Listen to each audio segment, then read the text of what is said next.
안녕하세요. 마케터 한지훈입니다.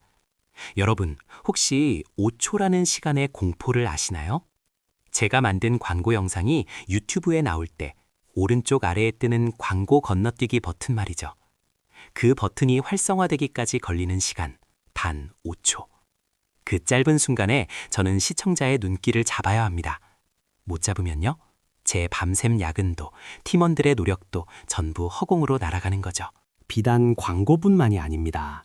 열심히 준비한 기획안은 상사 책상에서 먼지만 쌓이고 여자친구에게 진심을 담아 보낸 카톡은 일십당하기 일쑤죠. 도대체 왜 그럴까요?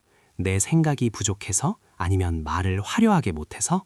아니요. 우리는 지금 이것의 저주에 걸려 있기 때문입니다. 바로 지식의 저주입니다. 내가 어떤 정보를 알고 있으면 그 정보를 모르는 사람의 상태를 상상하지 못하는 현상이죠.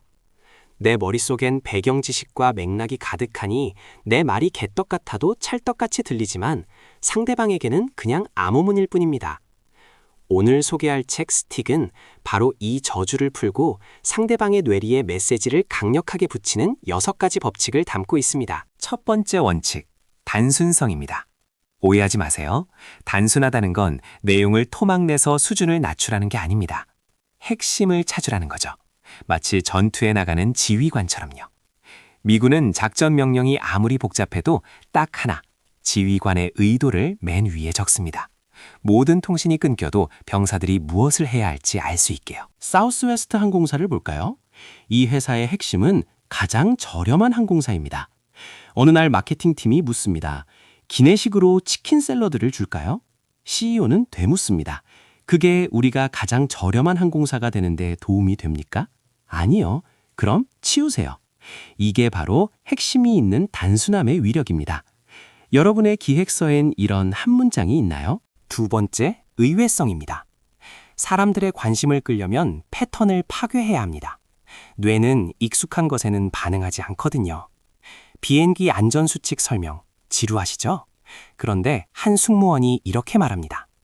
이 비행기에는 50가지 방법으로 연인과 헤어지는 방법이 있지만 비행기 밖으로 나가는 방법은 6가지만 있습니다. 어때요? 귀가 번쩍 뜨이죠? 단순히 놀래키는 걸로 끝나면 안 됩니다. 호기심을 유지해야죠. 미스터리 영화가 끝까지 재미있는 이유는 범인이 누구지? 라는 질문 때문입니다. 이것을 지식의 공백이라고 해요. 마케팅을 할 때도 우리 제품 좋아요 라고 답부터 주지 마세요. 고객이 도대체 이게 뭐지? 라고 질문하게 만드세요. 세 번째는 구체성입니다. 추상적인 말은 기억에 남지 않습니다. 제가 건강에 나쁜 팝콘이라고 말하면 감이 오시나요? 그런데 한 시민단체는 이렇게 보여줬습니다.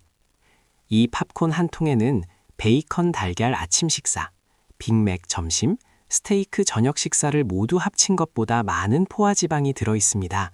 그리고 그 음식을 테이블 가득 쌓아놓고 사진을 찍었죠. 그 사진 한 장에 미국 전역이 뒤집혔고 팝콘 매출은 곤두박질 쳤습니다.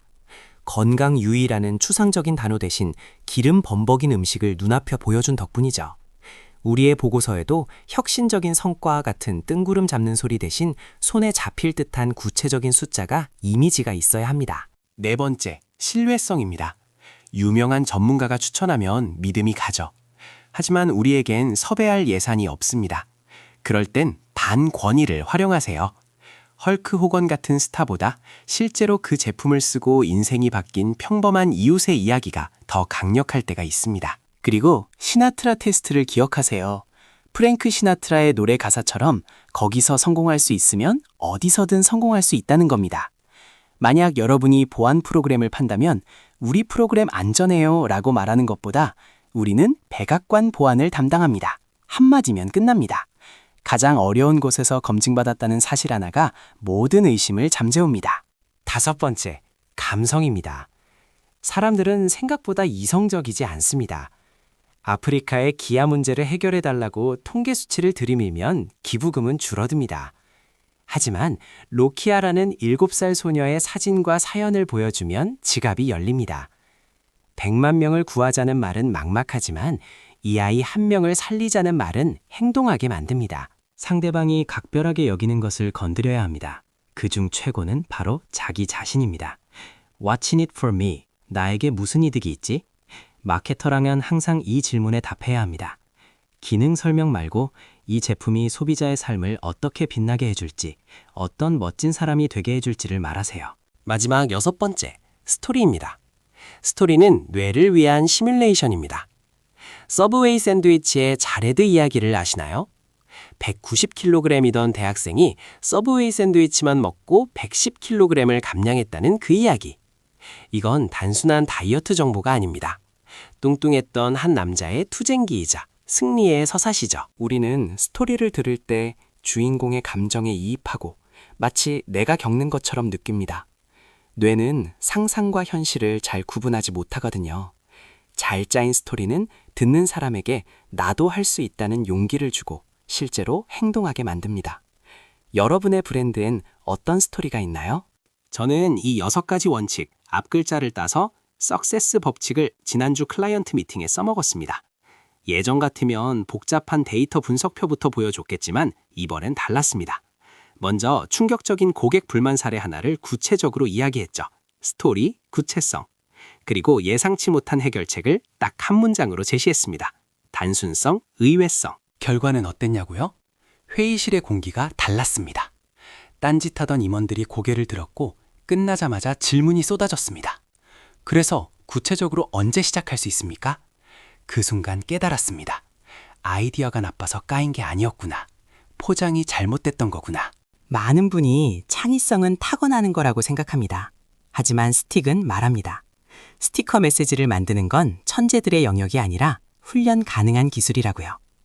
단순하게 의외성을 담아 구체적이고 신뢰성 있게 감성을 건드리며 스토리를 입히세요. 거창한 마케팅이 아니어도 좋습니다. 내일 점심 메뉴를 정할 때, 친구를 설득할 때, 보고서 제목을 정할 때, 이 법칙을 하나씩만 대입해 보세요. 이 말이 상대방 머릿속에 그림을 그려주는가? 이 말이 상대방의 예상을 깨는가? 세상은 점점 더 시끄러워지고 사람들의 주의력은 점점 더 짧아집니다. 이 소음 속에서 당신의 소중한 아이디어가 길을 잃지 않도록 이제 찰싹 달라붙는 스티커를 붙여주세요.